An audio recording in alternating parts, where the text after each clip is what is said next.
mentioned. Okay.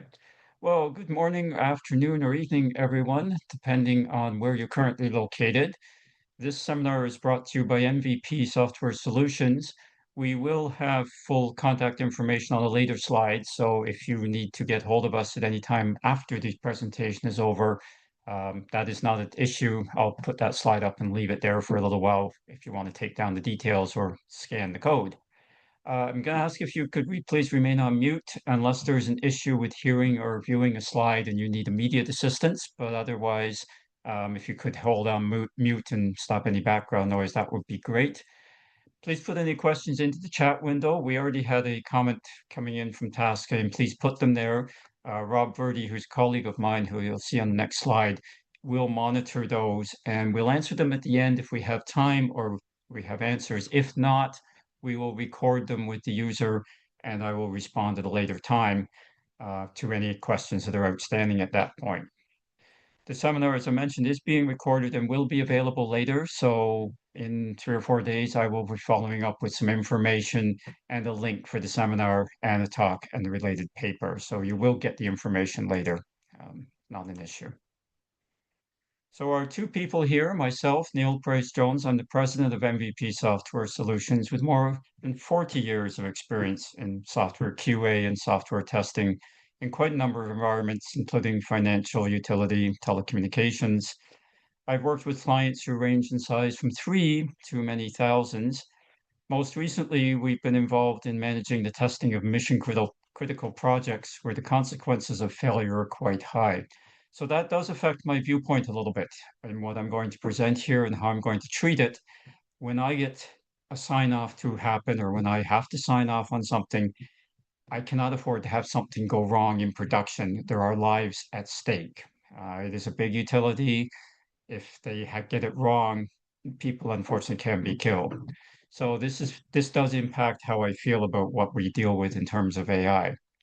Rob Verdi, who's also on the call here, is a seasoned software leader with extensive expertise in organizational consulting and thought leadership. His track record includes significant and successful contributions in the following areas: maturity assessments, strategy and client advisory and coaching, transformation and DevOps, actualization, tool stack and best practices implementation, agile project feature delivery and coaching, comprehensive testing and QA R&D, and AI. Okay, so he's got a fairly extensive background. We're going to divide the talk into two sections, QA in AI and using AI in testing, or testing an AI infused system. And I'll go over those in a minute. But I would ask you if you have a chance to look at the chat and place a statement whether you are using AI to help you test already. Just for, I'm using AI to help my testing, or whether you are testing an AI infused system. We'll get into the one almost immediately. We'll get into the other a little bit later, but we are looking to see how many of you are using the first and how many of you are using the second. Now, I did attend a webinar, or sorry, a session in Toronto last night where Tess Lee gave a presentation and she was using AI in a very creative way to help herself concentrate on what she should do and where she should be putting her priorities. So she was really more on her time and her effort and not so much on Tess Lee signing off, which is more what I'm going to speak about today. The other thing I have to say is that AI is moving so quickly that this may be slightly out of date by the time we're done, if not before we started, but definitely by time a few weeks has passed, there's going to be changes that may or may not impact you. So two things, using AI in testing or using AI in test tools to test an existing system, this seems to be well in hand. This has received a lot of attention. Almost all the test tools I've looked at now have some form of AI in them. They've implemented some form of assistive AI into the tool. And if you looked at the demos, it's all working very, very well. Now, the demos seem to be a little canned, honestly, in the sense that they're very limited in what they do. But certainly, given what the vendor would tell you, you can do almost anything. And we'll talk about that a little bit later. However, second half of the talk, testing a system that has some AI and elements incorporated or infused, this is a different consideration. Now, if the system's been coded by AI and then is static, then little has changed from what we're already used to, right? We know about this, it's coded, it has deterministic answers, we don't have to worry about it. So in other words, they use AI to code it, whether or not AI works properly to code it, it's still a finished system. However, if the system has AI prompts incorporated and they're being used during the execution, then it's constantly in flux. And it may generate either subtly different outputs each time, or it may generate radically different outputs each time. And judging from webinars, seminars, news reports, whatever you want, people who are grappling with this are having problems. The system has become non-deterministic, and as testers, traditionally we did not deal well with systems that are non-deterministic. So this is a challenge for us. There are ways around it, which we'll discuss a little bit later, and there are ways to get our confidence if we're going to sign it off. However, some other issues that I want to raise here, which are not necessarily related to AI, but potentially may occur during our careers, I have a feeling that we, as in QA, are going to be held responsible for system and software integrity. Somewhere along the line, someone is going to have to take responsibility for the quality of the systems that we are delivering.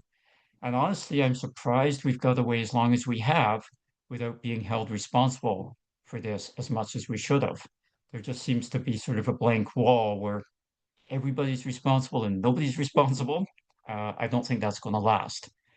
For those of you who are in Canada, I don't know how many of you are, there was a class action lawsuit against Rogers, which is one of our big telecommunications companies, and that class action suit was approved to go forward recently. So whether or not it goes anywhere, or whether or not it has any impact, it's now in court. It will still take time, dollars, and energy to sort out. And I can see this coming in the future. That money's going to be used to fight the fact that Rogers had a big outage, not going into QA, not going into development, not going into new product. One other item from a vendor in Kitchener, and this goes back to AI. Their name is Arctic Wolf, if you're familiar with them. They're a security organization that's based in Kitchener-Waterloo. And their comment was that the integration of AI into the tech stack causes security amnesia. Application security degrades and infrastructure degrades. So they're not exactly thrilled when they see AI coming into a system because now the system is more vulnerable to bad actors. A few other people have talked about it as a bunch of experiments so far. I don't think that is the case within the last few months. We're starting to incorporate it. The last thing I want to mention to those of you who are test leads is that a lot of people at the Star Canada conference, which was last fall, talked about trust and explainability of the results. So what part of our role is going to become is a communication issue, much bigger than we're used to, rather than an AI issue. We'll need measurable metrics. We have to explain what's happened. We have to give confidence about what's happened. And the results may or may not be deterministic, especially as AI is incorporated. So as I said, we're going to split this into two items, even though they're different. There will be some overlap. Contrary or common, sorry, to both is the fact that user experience is still manual, at least at present. Branding is still manual. UAT is still manual. Whether that will change, your guess may be as good as mine, to be honest with you. I don't see it in the near future, but then again, haven't seen whether we're going to increase the power of AI that much. So, using AI in testing, and from an article that was entitled AI Will Reshape QA Leadership, and particularly for those of us who are test leads, they commented on what most test managers are missing in terms of AI. So traditional QA, and trust me, I've done this, focused on controlling execution. Did we do the scenarios? Is the regression complete? How many defects are open? Are we on track? How is our closure rate? What is our reopen rate? Very traditional metrics, very traditional QA. AI-driven QA leadership, and this came up actually last night as well, focuses on the following. What is the actual release risk? We may not have the figures, or they may be calculated by AI, but we need to know what is the risk of releasing this. Where are we most vulnerable? Now, we could do this in the past. This piece of code, this product, this calculation doesn't seem stable. We all had a feeling for that. That is not new. But we can now get AI to say, what do you think is the most vulnerable piece of this application? And come up with some resolution to it or some remedial action. So we knew this, but now we have something to back us up. Similarly, what should we test more deeply or what can we safely deprioritize? We always knew that, right? You know, some stuff, as you say, is unstable, we do more of it. However, if it's maybe been around for years, doesn't worry too much, we could let it go, although that's always difficult. So fundamental transformation is from coordinators of effort for groups of 1 to 30 or 40 to interpreters of intelligence. That's the change we're going to have to make over the next few years, or maybe the next few months, given the rate at which things are occurring. So we're moving from coordinator of effort, which frankly I've done, and we're going up to interpreters of intelligence. AI doesn't eliminate leadership, it increases the value of strategic leadership. The missed opportunity is that most managers are using AI only for drafting and not for decision refinement. Instead of reporting activity, you're reporting confidence with AI. So issues for using AI to augment your testing. AI can be used for estimate, TMMI, who you may be familiar with, the Test Maturity Model Integrated, said that AI can be used for estimations, defect prediction, test analysis, test case generation, test data generation, test execution, test results analysis, prioritizing test cases, and historical risk. And then they ask the question, is any of it correct?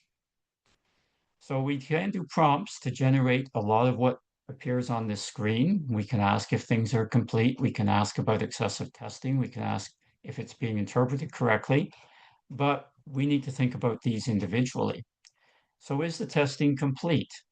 And recently again, Robin Goldsmith did a webinar and he talked about requirements traps that AI probably won't avoid. In other words, things that are incomplete.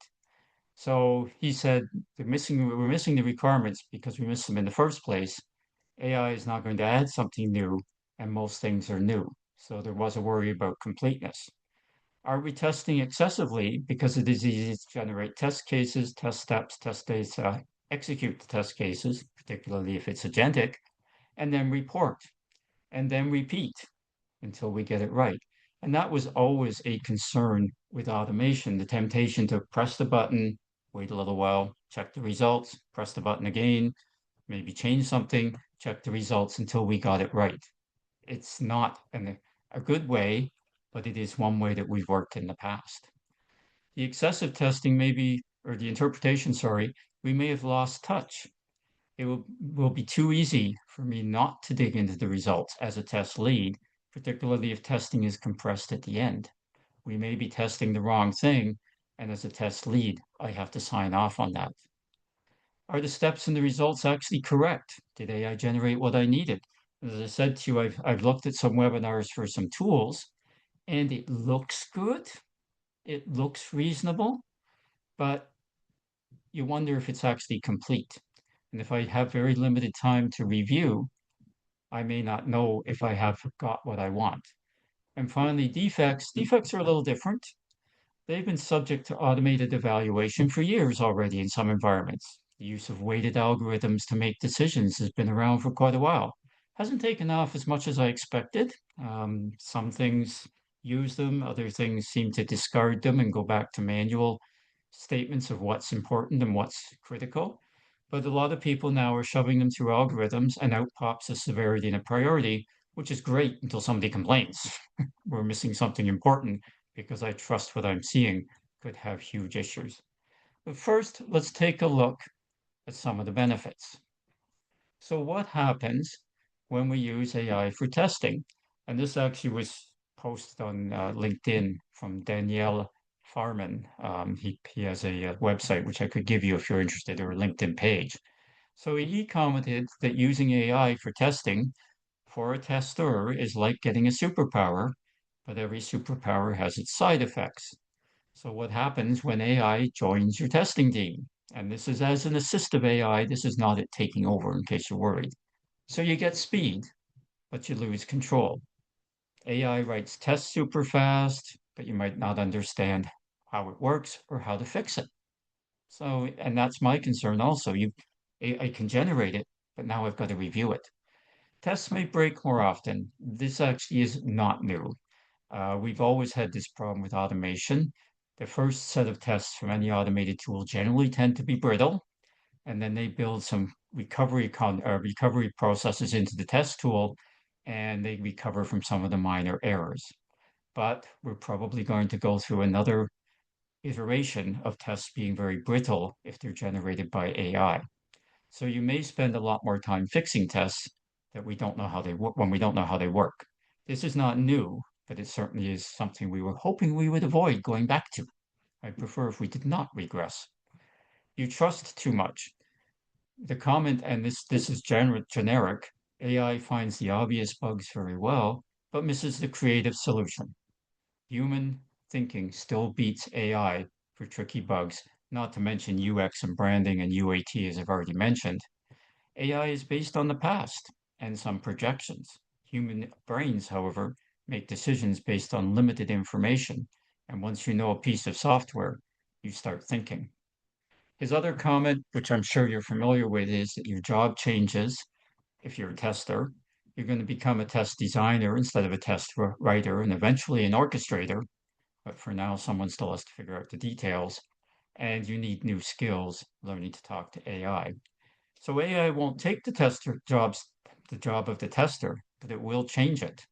The best testers will use AI as a helper, not a replacement. But what about us? What about the test lead who has to deal with this and somewhere along the line report and sign off? And this is the concern I have. So completeness. AI can generate test cases, many of them very fast, which means in a project, and that's generally how I've worked is on a project to project basis, it is very tempting to wait until the last possible moment to press the button, generate, execute, report, and complete very quickly under a very compressed timeline, and then wait and see what happens. So I'm going to wait and wait and wait because something will always be changing in the project till I get to this point and suddenly say, I need to run it because I'm going to be out of time. But how am I going to identify the omissions if I don't know what I'm testing until it comes very close to the end? And I may miss them, particularly if I've come in very late.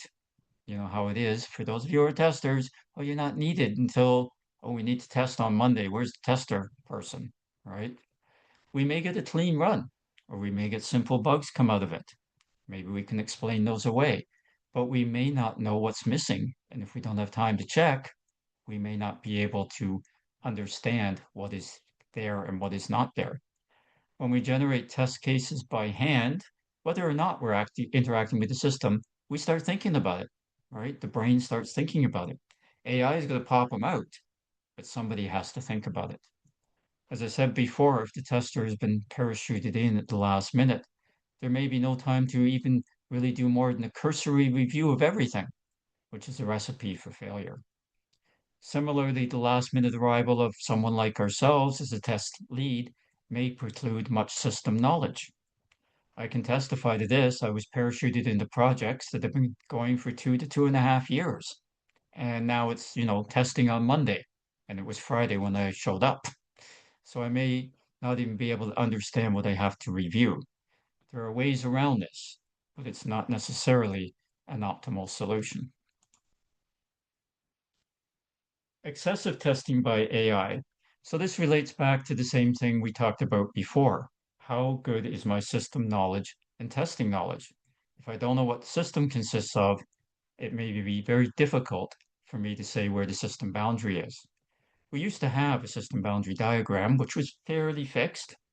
And, I tested up to that and said, outside of that is not my problem for this particular project, or at least more than one step outside of that. But now we've got to worry about the fact that the system boundary is in flux, particularly for an AI infused system. So we could be testing items that are not really part of the system. But if we know about it, we can control for it. but we have to know. I am worried that AI will overtest for low risk items because if we're relying on AI to both generate test cases and set the risk, and please keep in mind that AI adds a third dimension to risk, which we're going to discuss on the next slide. It could get the test case and the risk wrong, and that's a huge concern. These can also be controlled. Some of the better tools will handle this, but we need to confirm as test leads is there and being used and not ignored. Irrelevant bugs may be created, and if you've been in the industry for any length of time at all, you know how much churn there is around irrelevant bugs that create a tax if somebody put it on your project. They're just in the simple process of the life cycle of the bug, you've wasted a lot of time by the time you've looked at it, reviewed it, decided it is irrelevant, and dumped it or closed it with an explanation. That adds up. So from our point of view as test leads, training for domain knowledge is crucial. Where have I heard that before? And the test lead needs to judge all of the things on this screen, and we're judging on limited information. So you may or may not have the information you need to work that out. Interpretation of AI-built testing. Now this, you may recall I said, is a big concern for myself. If AI is being introduced to a system, it may lack context. I'd hate to see it depended on for some of the systems with which I have dealt. They're not common public systems. They're not out to millions of users. They're out to maybe 200 users worldwide. They're not in public use, and they have huge risks. AI is not going to know these systems. It's not like the two vendors of the world, and there are only two vendors that sell these types of systems, are going to talk to AI and give them their trade secrets. So I cannot really depend on anything more than generic knowledge from AI to know what it's doing to my system. And by the way, the client that I'm talking about would not allow AI to do it. They wouldn't take the risk. So even a tester obviously can misinterpret the risk, but AI could do it and not let you know. And AI is very good at being positive, right? Very good at saying, but this is what it is, even though you take a look at it and say, no, that is not what it is. The two things again, UX, UAT, branding, don't do it with AI. What does change is what foundation model is being used to generate the test, which is a question as test leads we need to answer, or at least need to know. What foundation model was the AI trained on? Have you brought in RAG to help solve some of the problems? But they may not know that, or we may not know the problems. How about the third risk? Now, a third dimension, the autonomous decisions being made by AI in the test tool may make a difference to how your application works. So where are we going and what do we have to answer? Trust in testing. And trust in testing, you're probably aware, hasn't been all that high to start with, right? We're often not trusted. And it's frequently easy to say, well, what about this? Well, okay, we missed that or we didn't do that. So it's going back now to a communication issue. And as a test lead, we've always had communication issues, but this is going to make it much worse. I can't communicate a number of bugs. I can't communicate a definitive statement. I have to communicate probabilities, percentages, variation, and say these are the results. And we'll get into that when we test an AI infused system. Steps and results. This is fairly straightforward. Are the expected results correct? Do they align with the expectations? Are the steps correct? I've taken the test objectives and written test cases for them and misinterpreted the objective. People have taken mine and misinterpreted it. So it's obviously something that is subject to chance. If testing is done, and that this is the last point, in a certain order, it is quite possible to miss that the interim results are wrong. And a few examples just to make this clear. Somebody took away the entire application and had AI report all the tests as passed.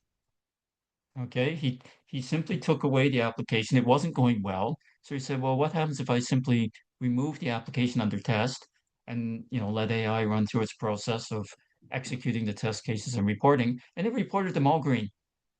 So what are you shipping? What are we actually shipping? Nothing? Or we shipped a system that we theoretically tested and didn't. And someone else who is now regretting his dalliance with AI lost his database due to results coming out incorrectly. He reported the results, which he was reviewing and saying, I know what they should say. He reported them wrong to AI, and the AI apparently decided the easiest way around this was to delete the database. Now, don't ask me for details. He wasn't happy. He just said it just removed it. He did not have a backup at the time. He has one now. He didn't at that point. Suffice to say, he wasn't happy. Okay, something it went back there for a second. This is not new, as I mentioned before. Does AI understand what constitutes a pass? Some tools will report passes even though there are minor defects in it. Or will it decide it's an ignorable error? And that can be a huge issue. We can add algorithms, we can add double checks, we can make sure things balance at the end. There are ways around this, but they have to be thought about. Stating something is an error when it's not, or stating something is not an error when it is, or the errors of commission and omission, those are the second 2 points there, false positives or false negatives. The one big upside, of course, is that AI should and does learn from results. So that's one of its advantages. However, I can have interim results, and I will tell you that a lot of my projects run for multi-years. They're not short one-offs in 6 months or less. They can run for 2 to 2.5 years. People will make decisions throughout the project. There'll be new requirements. Things are not static for 2.5 years. There'll be compromises. There'll be MVP. Can we ship the minimum viable product? They're not static projects. So I want to wait. I want to wait till it's settled, then test it. We're close with the requirements and design. By the way, some people will say we're going back to waterfall. I can add the retrieval augmented generation, which enhances the large language models by providing it with external up-to-date and relevant data instead of relying on the model's static training data. RAG can help you get a little closer to what you should, but is it actually correct? So yes, we can include this, but then you move to whether the data is correct. Because if we base our large language model and we base our testing on that plus RAG, is this model correct for what we need to do? And then we get into testing the model and data on which AI has been trained. We'll talk a little bit more about this a little bit later also. So what we do is test leads. Well, we have to rewrite the test plan. And again, I should tell you, I work in regulated industries where there is a test plan. I cannot avoid it. It's part of the deliverables. We must review the test artifacts before they are used. Is the test right or wrong in generating results? And once they're locked down, they should not be changed, except via formal change control and versioning process. And then ensure that everything that we previously discussed has been considered, raised, and a satisfactory solution found that minimizes all the risks. So we utilize version control on all the artifacts, and we ensure we have addressed all of the items. But what else are we doing here? Well, number one, we're training our people with new skills, prompt writing, LLM, and ML for some, at least, and trained as an orchestrator, not a writer, as will those of us who are test leads.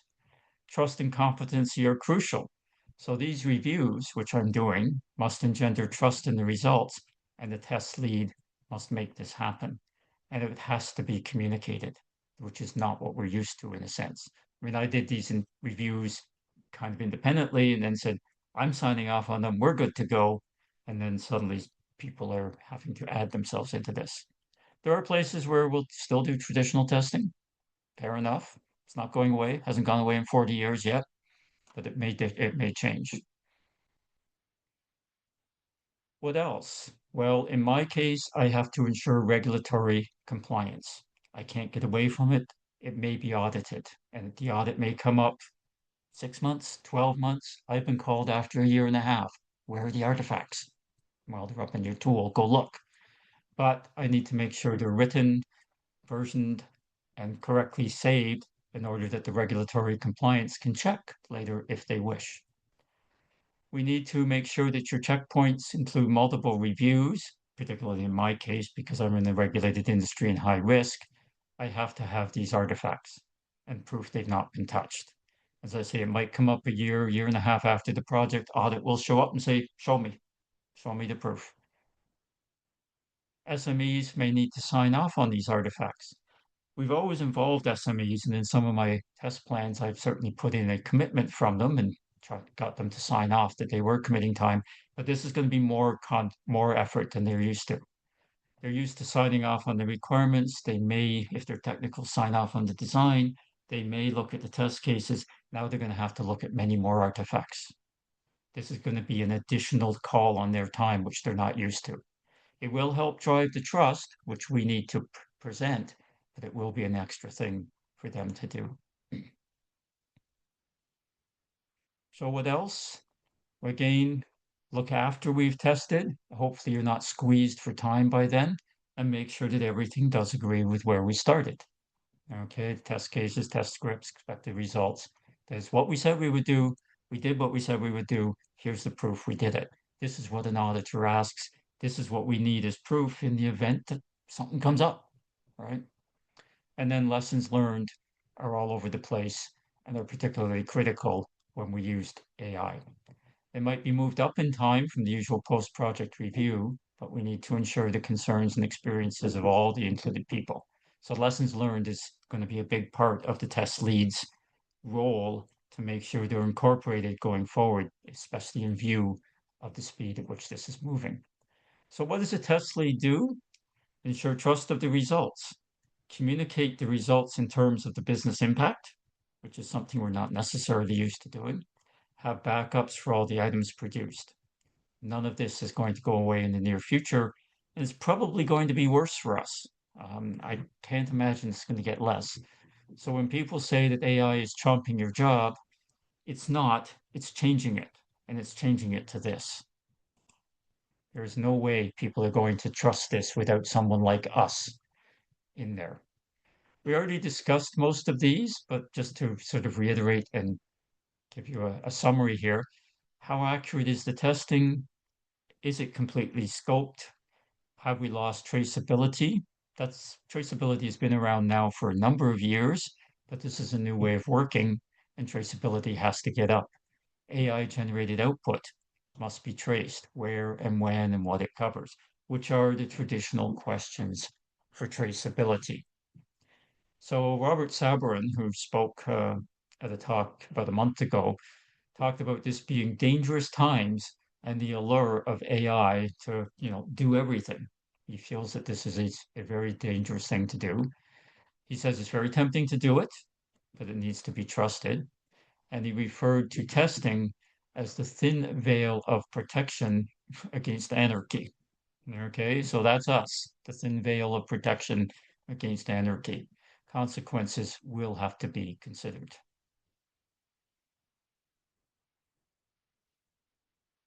So what are our benefits, however? Well, there is a reduction in time for test creating, execution, and reporting. There's a potential for higher coverage at higher speed because we won't be spending all that time writing. There's a potential for longer time available to analyze the results. Okay, so these look good, but we must be sure that we have control of the test environment. We may have to simulate a bunch of environments to test the AI model. I talked about, what are you based on? What did it learn on? The foundational model. So part of our mandate becomes to test the model, which comes in ahead of the other stuff.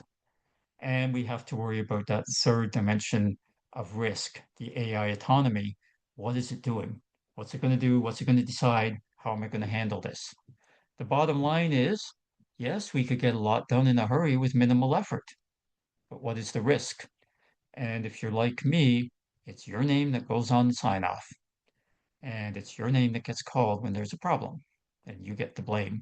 Somebody said, I'm a very supported test lead until there's a problem in production, at which point I'm not supported. So that's kind of half the system, or half the presentation. The other half is less definite.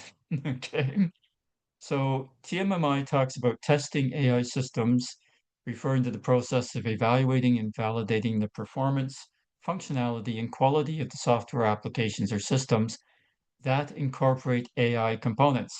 Okay, so the first part of that sentence, absolutely standard from previous TMMI and everywhere else, but that incorporate AI components is the new addition. The primary goal has changed to ensure that AI algorithms, models, and functionalities work as expected, produce adequate results, and meet the desired quality standards. So this is new.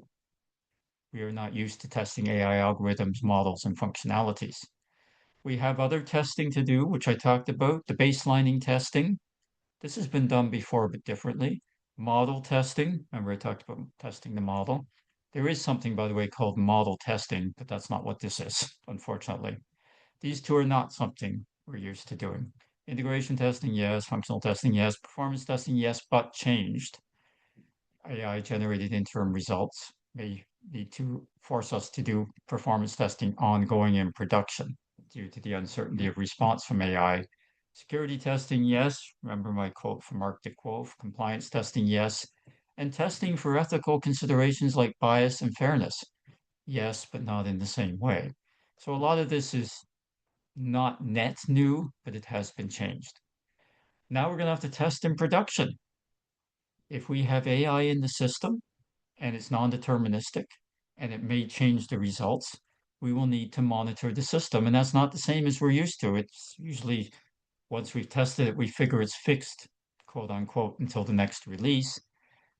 Now we're going to have to be watching continuously. So part of our job has become longer rather than shorter and is ongoing.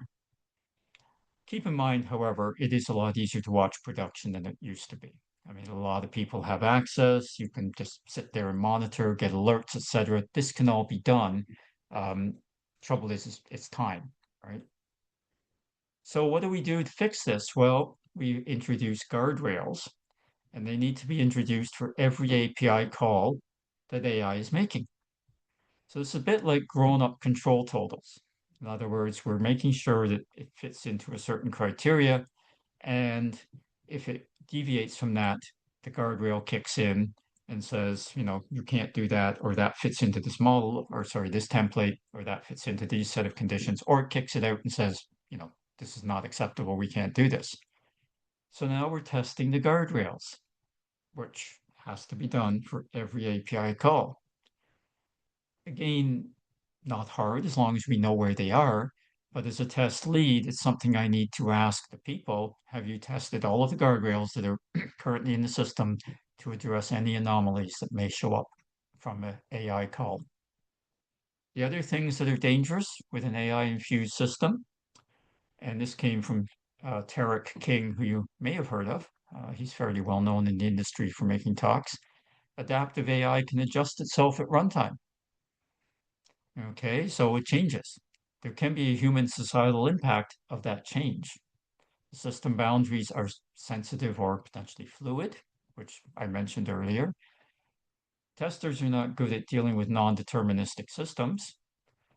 And then the suggestion from some people who are very much into automation was to use agents to test the agents to test the agents all the way down. Agents ad infinitum, which nobody thought was a good idea.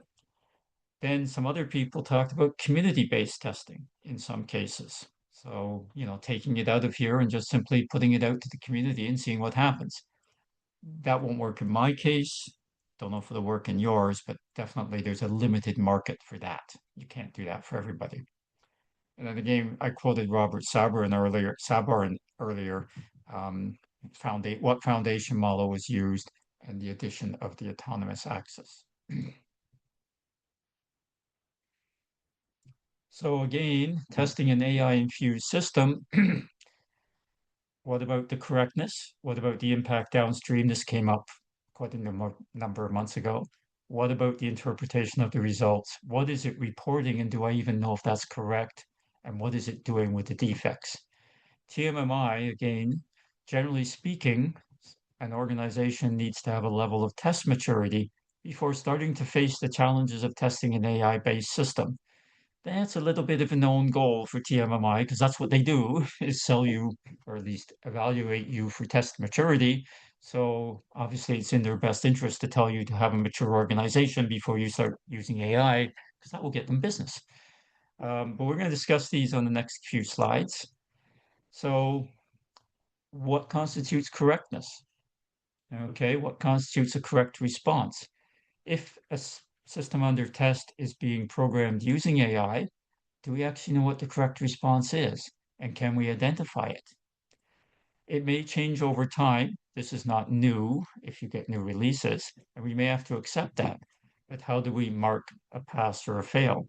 And again, some of the challenges with testing them, AI may be used for complex problems where the number of possibilities is huge. What are my expected response? And some people will fit them into guardrails, some people will put them into templates, but we have to do something with it. Data has biases, and these can become embedded in the system. Again, not something we're used to testing. AI-based systems may experience model drift, data drift, or concept drift, all three of which may not show up until production, right? Particularly if AI is doing prompts during the execution of the system. We don't have test oracles to determine expected results. Performance metrics are traditionally different, and traditional test techniques will often not be applicable anymore. How do we measure test coverage? We won't have done 100%. We never will. So how do we get around this? Well, number one, we need to test the model offline and then online. So we integrate the model with the rest of the system and then try it out. It's different to what we're used to, but it can be done, right? We just need to make sure it is done. It's a bit amorphous compared to what we've had in the past, which is more deterministic. We need to review the data in live, so in live usage. So unfortunately, live usage generally occurs after you've signed off. So how do you sign off when you know things are going to change? So this is, again, I hate to say it comes down to the communication piece of it. We are communicating probabilities. We are not communicating certainties. We're saying that this is correct now. This is the range in which it may change. We need to monitor for it getting outside of that range. And once it does that, we need to take corrective action. As we said, it all drifts over time. Performance indicators, very different to what we had before. So we need to make sure we're checking for the performance again in production and ongoing to make sure, the whole thing doesn't come to a grinding halt someday. And finally, the model behavior, of course, unlike traditional software, AI learns and evolves. So it needs continuous testing, which makes me think there is more work for us yet.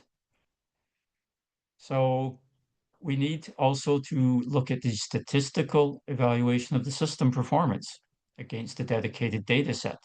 So it's not a definitive answer. It's not one answer, maybe with some variation. Some of the testing I've done definitely has variation, particularly if you use series to estimate things, but most of it was definitive. That is no longer the case. And keep in mind that we no longer have explicit input-output pairs.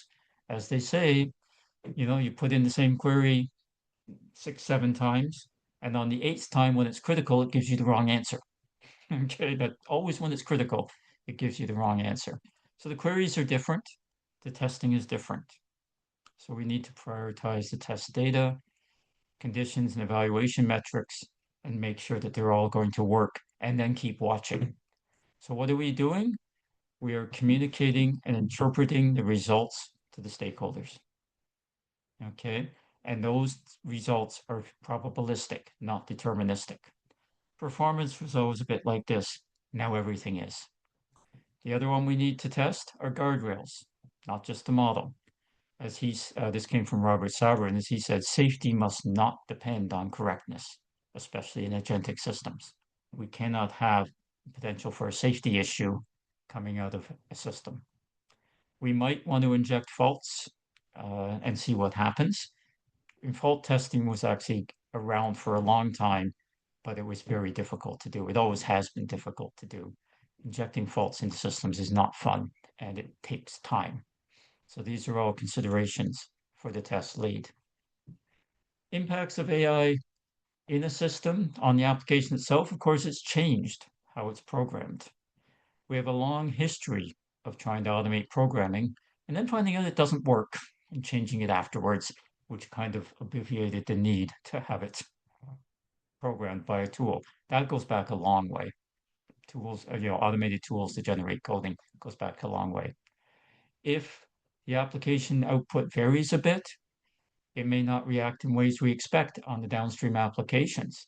So we can do guardrails to make sure it fits into certain things, or somebody said they talked about templates where they slice it into particular sections and say, I deal with this template this way, I deal with this template this way. But we cannot afford to miss even one of those guardrails or templates in a mission critical system. One thing that has not been addressed is, does this make it more expensive to build and run? We haven't done the full analysis on that. The other comment is that AI may confidently provide wrong answers. It may fabricate evidence. It may violate policy or invent actions. This is all just very wonderful. So we need to communicate the possibilities of this occurring and make sure we have addressed them in terms of the testing. Can we even interpret the results? Is the risk of the system known? Please keep in mind that new systems are almost always brittle. As they say, never take release one, always take the second release. We don't know what the risk of the system is anymore, apart from how it is programmed. We don't know how it's addressed. And as they say, do UX not by AI, but by us. So is the ultimate thing that we're going to get out of this is that the AI system is going to produce slightly different outcomes. And for those of you who are familiar with chaos theory, this is what Lorenz did in the 1950s by mistake. Started from a midpoint and produced a slightly different output, which then went off into a chaotic spiral or a chaotic answer. So we need to repeat tests under controlled conditions and analyze the results statistically. But please keep in mind, we're going to be under time pressure, right? So we have to build that into the plan that, guys, we need to do this more than once to see whether the results come out the same. And then we communicate, and this is us, these possibilities as statistical. They're going to be probabilistic, communicate, and communicate some more. Other things we need to watch. What happens if the reports are also coming out of AI? Do we even know what they're coming from? And is the process hiding mistakes partway through and then righted itself at the end? And I've had this happen. The yearly total was correct, but the individual months did not add up to the yearly total, which took a while to figure out in that language, and we finally noticed he'd missed a month. It was just the way the language is programmed. Otherwise, we also have a very big variety of operational environments, which means that the test environments are similarly diverse. So those can include problems with things that include self-learning, autonomy, multi-agency, and big data. These are different than a lot of what we're used to. Not entirely, but there are changes there. So we're doing advocacy, bugs or risks, what is the impact, outcome-focused communication. And this is us now. We are advocating for our results. We're listing bugs as risks, not as definitives, and choosing the impact. Will defects be hidden? Will they not show up until after go live? Or they're not worth doing, or a self-corrected test case missed them because it simply said this is not worth having or not worth dealing with. We may see new defects arise that we haven't seen for a long time because we programmed it differently. Now we can learn if but it's hard if the whole process is moving very quickly. TMMI will tell you manage corrective actions to closure. That is no change from what we're used to, right? But typical issues to expect when testing AI systems are in the area of input data quality. Traditional defects could bounce around, and autonomy could create bigger issues. So what do we do? What's our response? Well, again, we need to enhance the post-execution reviews, document what happened and interpret and then ensure all the answers to all the items, and then communicate over and over again. And we need to do this before the end. We need to make it clear as soon as a bug shows up, even if it's for run 1 or 2, this bug may or may not show up. It is telling us the following for the business, which will allow them to give some input in it, and it may have an impact on our future running of test cases. UX, UAT, I've already mentioned, must be done by knowledgeable people. Please don't trust AI to do that. Somebody did build a set of standards for a system, a set of display standards for a system. They were used for a while and then they vanished. Okay. For some reason, I think we moved on. We, as in the human race, moved on and we upgraded the way we looked at stuff and changed the way we looked, and their standards for UI became obsolete over time. They were good at the time. They were very good at the time. So this is just a little bit of what we do, we as an MVP. You can read that. I don't need to read it to you. It's just sort of a summary of what we can do if you're interested in contacting us and getting us to help you. There is another seminar in about a month, another free seminar on product assurance, listed as QA for startups, um, making sure how to, or making a case for testing for startups and why they should consider it rather than waiting till the end. Fractional management, if you don't have full budget, fractional consulting, and then the management of the rest of it, just another thing that we supply here. And finally, other QA quality assurance testing courses, these will be up this year. We're still working on them. Just had a bit of a delay on the website and the payment process. This is a few client examples. For those of you in Canada, you'll probably recognize most of these, except potentially the bottom one, which is a fairly small company. But the rest of them are probably familiar to you, some of them worldwide, but most of them in Canada, which is where we are. So Q&A, if I bring up, I'll let Rob maybe unmute himself, and while he does that, I will display the contact information. We have about 8 minutes. So Rob, are there any questions or any comments on who's dealing with things? No, Neil, there's no questions as yet, but we open up the floor to questions from anyone.